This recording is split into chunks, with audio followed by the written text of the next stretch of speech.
Time to bring it on for today. Pat, this first one comes from Judy, who says, with what is going on in the world, and especially China, should I take money out of my bonds, IRA, in the bank? If so, what would I do with it? Should we be taking some out for a soon-coming collapse? Everything I have is paid for. I have invested conservatively and have some money in IRAs and some in an annuity that just matured. 3/4 has already been taxed. I have a home and a park model RV and at a small lake. I'm a widow and could really use this advice. Sounds like she's doing well. You don't need any advice from me. I think you ought to be giving it to somebody else. You've really managed She properly. has. Look, the world has gone through convolutions in the past. We had a Great Depression. We've had World War I, World War II, and maybe this is in the edge of World War III. Nations have risen and nations have fallen, and, you know, certain things work true.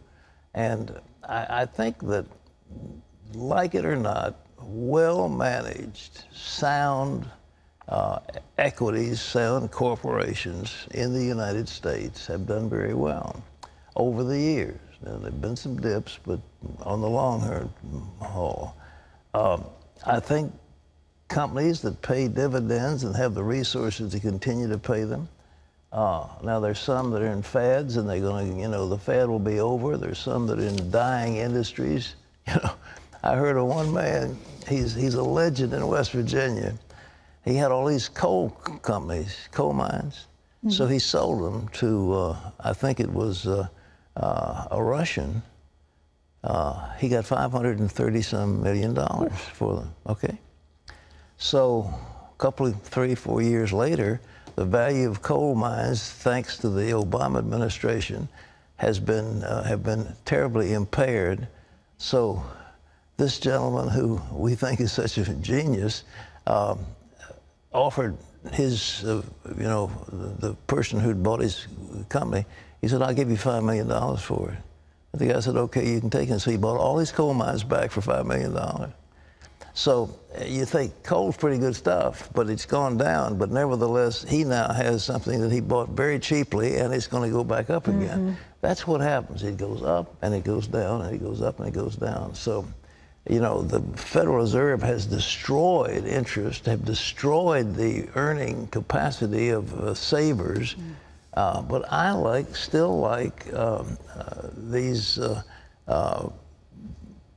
companies that pay dividends. And I think if you can find the so-called master limited partnerships that are well preserved, that they've been hammered pretty badly recently too, but nevertheless they're low enough down now, and you're getting a pretty good return, so you might get 6, 7, 8%. That's where I'd put some of it. But you're diversified. You've got real estate, you've got everything paid for, you've got an annuity, you've got all kinds of things. You don't want to start going speculating with it, but that's where I would do it. And you can keep some in cash because you probably need it. The dollar has done it very well just leaving it in dollars. Okay. Okay, this is Lily, who says, I've been married for 12 years and do not have children. My husband has 5 from his previous marriage, and now he has a 1-year-old grandson that he has started visiting every Sunday in a town nearby. I strongly disagree, since that's his only day off, and I think he should have a desire to spend it with me sometimes.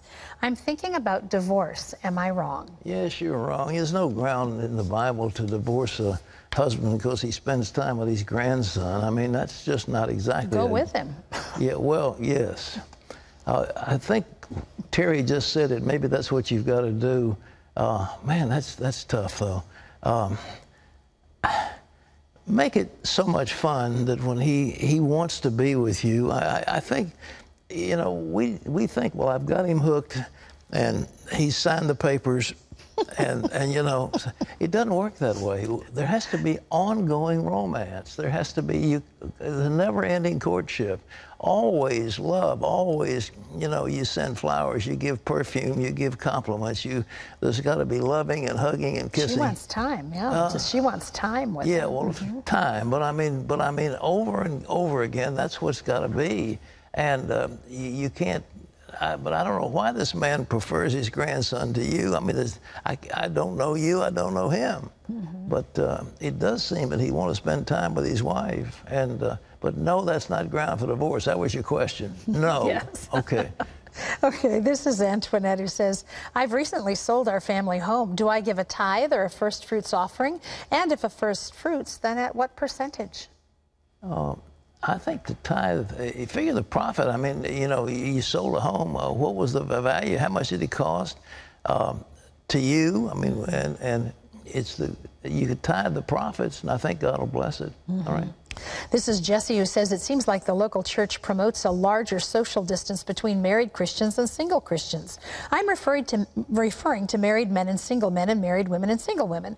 I've heard the reasons for this is that a single person can be a destabilizing presence to the marriage of a married person.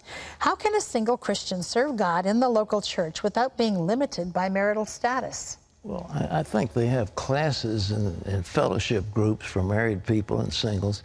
Of course, the interests are different, but there shouldn't be any division. Of course, you're married, they shouldn't prohibit you from teaching, and you're single, you shouldn't prohibit you from teaching.